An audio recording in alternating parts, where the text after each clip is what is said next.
Alright, let me show you what I'm doing. I have this one hive right here in the middle. I went through it a while back and I decided to go ahead and put a queen, or a honey super on top of it. And there's my honey super. And it's all just foundation only. So I put it on top of this hive, and I didn't put a queen excluder because I wanted them to draw out the foundation. I wanted a bunch of bees to go up in there without a queen excluder. Well, I came back a week or so later, and boy, they had drawn out a couple of the middle frames quick, and she started laying up in there, maybe 50 to 100 eggs. So right away I found her and made sure she was in the brood chamber, and I went ahead and added a queen excluder.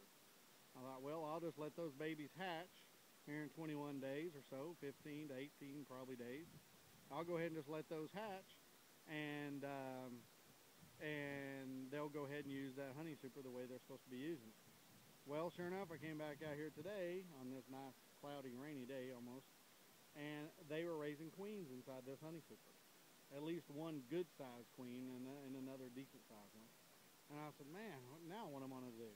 Well, also I got inside this hive, a good number of bees inside this hive, but I got inside of it and I realized that it's queenless and they're raising queens all over, at least on 5 frames.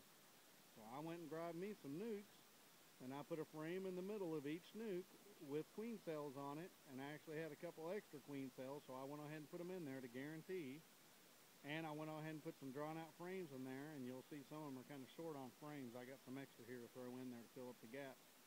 I'll probably take these somewhere else and go ahead and let them start hatching these queens. And I'll go ahead and probably give them some sugar water. And I'll leave this hive here. I'll probably move this box off of that bottom board, put that super on there, and keep a close eye on this and let that queen hatch. As soon as she comes back and starts laying, then I know that she's a good queen, and I might take her and put her in a big hive somewhere. But I want to make sure this honey super stays a honey super. I don't want any medium brood chambers. That's just me.